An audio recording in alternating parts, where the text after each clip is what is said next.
Robin Hood Radio presents Stage Right or Not with Michele Willens. Michele is a longtime journalist and herself is a published playwright of several theatrical works. She's a frequent contributor to the Huffington Post, Daily Beast, and the Atlantic websites. Well, if nothing else, and there is always something else, I saw some big talent on Broadway this past week.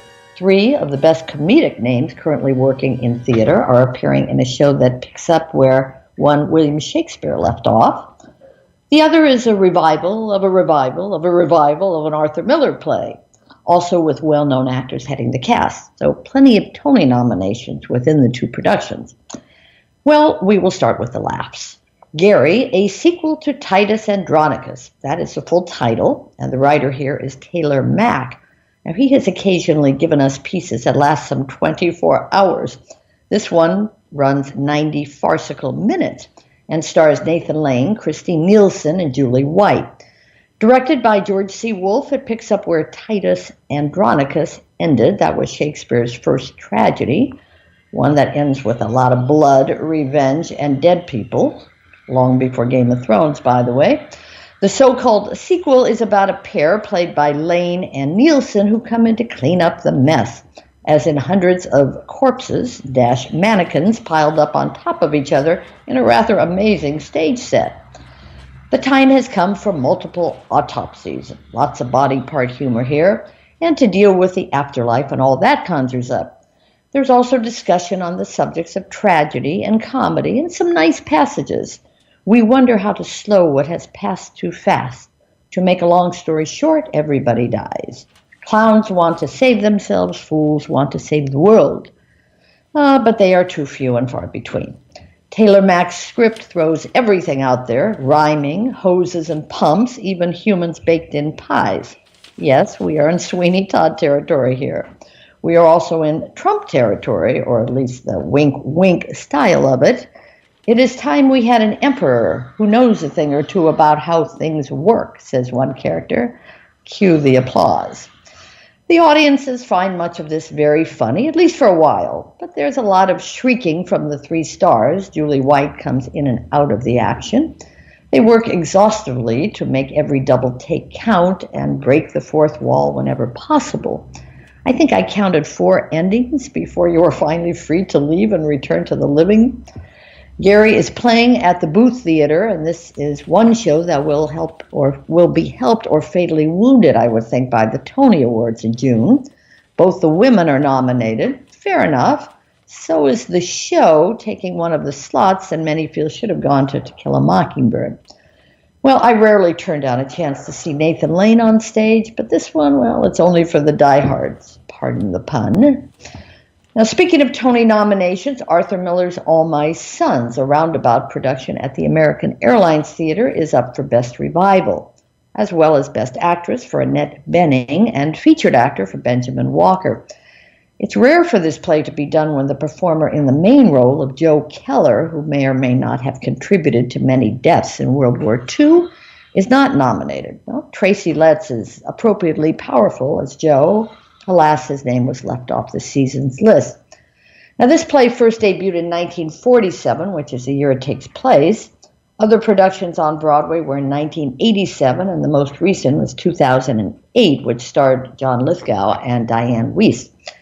The current production runs 2.5 hours. It's 3 acts. It's 1 intermission and 1 pause, and is frankly the kind of play folks just don't write anymore. It takes its time, it builds, it is melodramatic, definitely not your teenager's show. Some of Jack O'Brien's he's the director, choices are odd, actors with their backs to the audience at times. And I found Benning's performance robotic, though clearly deeply felt. The most difficult role is that of son Chris, who has been home from the war for a few years, but is still emotionally damaged. Benjamin Walker does it beautifully. 2 critically important characters are ones we never see. Joe's former business partner, who is now in jail, and the killer's other son, Larry, who has not been heard from in 3 years. He's presumed dead, but, well, not to his mother, who remains in deep denial. I want you all to act like he's coming back, she insists. The truth is the acting styles here are all slightly different and therefore leave us with a slight sense of emotional disconnection. Still, as always with Arthur Miller, there are powerful sentiments and wordsmanship on big themes: war, money, capitalist corruption, and all those sons. Rarely has the title of a play been used so effectively, by the way. Will the show win Best Revival on June 9th? I think it might, though Kenneth Lonergan's Waverly-Gallery could also sneak in. My hunch is they give the Best Actress award to Waverly's and call it a day on that one. It's interesting when revivals choose to appear and when they resonate as the decades pass. In certain ways, All My Sons, for example, feels more relevant than either Waverly Gallery or Burn This, the other main Tony nominee. Waverly deals with a woman's dementia, still a current issue, of course, but we know so much more about it that the play feels slightly dated. Burn This plays against the AIDS background and also feels like we have been there, seen that. The Miller play, by sheer coincidence, has a somewhat current issue as its key plot point, that of defective airplane parts. And other recurring words like exoneration seem, well, ripped from today's headlines. Not to mention that the subjects of fathers and sons and the lasting damage done by the death of one family member, well, those never get old. Now, I might bring up one other issue here. It's kind of interesting. The original director of the production of All My Sons was casting African Americans in two key roles. When Arthur Miller's daughter Rebecca objected, he left and was replaced by Jack O'Brien. Now, in the end, there are two African Americans, but not in those same roles, or not both in those same roles anyway. And while I, like Rebecca Miller, I imagine, am usually all in favor of colorblind casting, there are times that it's so initially jarring as to become confusing. And I felt that somewhat here, I must admit. Anyway, that too, Jill, is an issue that seems to never get old. No, and that's I will be very interested just along the way to see how everything that is absolutely insisted upon right now, because otherwise you risk not being, let's say, attuned or right. woke, how it settles out in the next, several years. I am beginning to notice, a lot of papers haven't picked up on this yet, but I'm beginning to notice that as things are forced into the court system, which has its own rhythm, shall we say? You know, it doesn't ping as breaking news, so to speak. It's just once it moves into that, it's becomes a new normal. Yeah. Well, it's interesting with the colorblind thing. The other revival that I mentioned, Burn This. It's interesting. When I walked out of Burn This, and the person I was with said the exact same thing. We wondered why they didn't cast an African American in one of those roles. It would have been very easy. And I'm not saying that they should, but nowadays you just kind of expect it. And that's one where, why not? Why couldn't the main woman be Kerry Washington? Why couldn't, so we're conscious of this even when they don't do it, and we're conscious of it when they do it, when it feels somewhat jarring. And I'm not sure exactly. But that wasn't the point of it. The point of it was not to jar you. The point of it was the point is to prove that it doesn't matter. Right. And that's as I said, that's the point. Can I say massive fail? Just generally, because instead, if you're sitting there and if you're a reviewer and you're ticking off, well, does it have a this? Do we have a that? Do we have a the other? The minute that you pull these out as identifiers, if you will, you've lost the cohesiveness of the whole. That's essentially what I'm trying to say. That's exactly right, but we've gotten so used to seeing it now that coming into a play, we're kind of wondering, okay, what are they going to do with, where are they going to put the non-whites and all that? And sometimes it sticks out because they don't do it.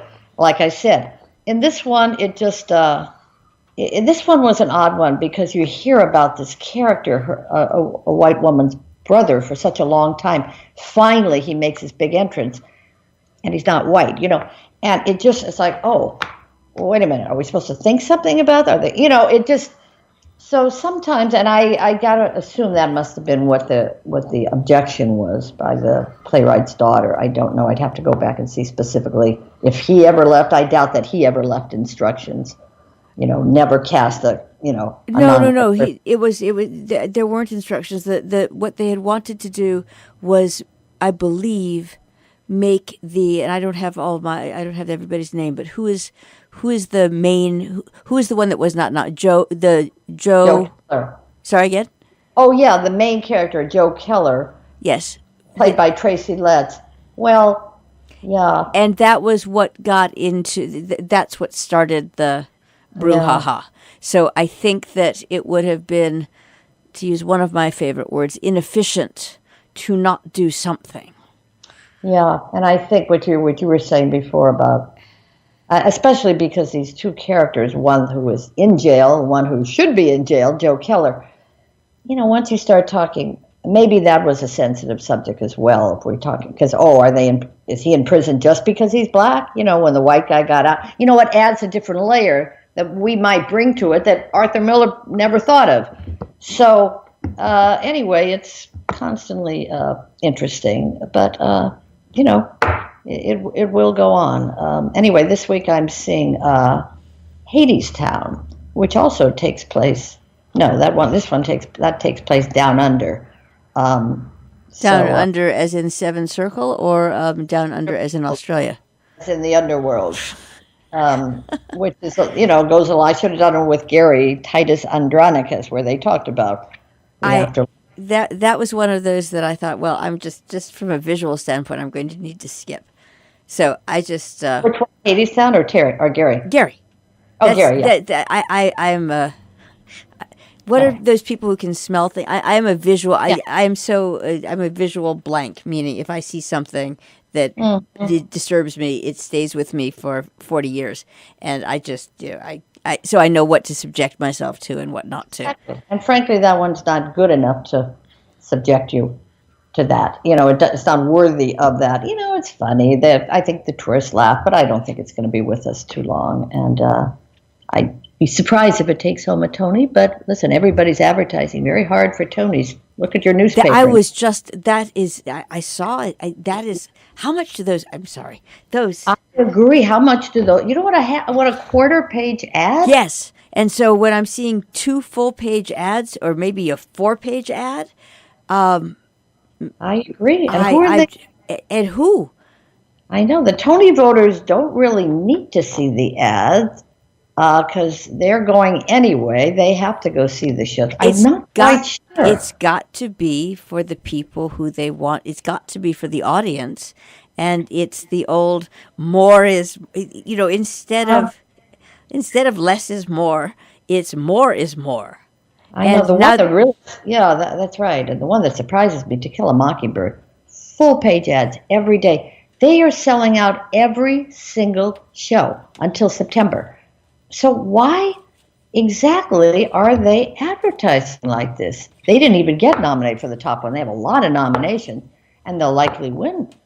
But I don't quite get that. Every single day, there's a very big To Kill a Mockingbird ad. I have to think maybe I'll do some investigating what the theory behind that they want to show that they're already selling tickets for next.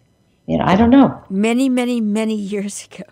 When I asked a person of a certain age a question it's like, why is such and such? The answer was, search me. That's right. It's like, search me. Whatever. TV ads too. You'll hear the. I don't know. I'll have to figure out what that's all about. But listen, if you have a lot of money, they're making a lot of money on that show. But they're all advertising now. This will pass in a few weeks with the Tonys, and then they'll be running for their lives, as they say. Stage Right or Not with Michele Willens, produced in the studios of Robin Hood Radio, robinhoodradio.com.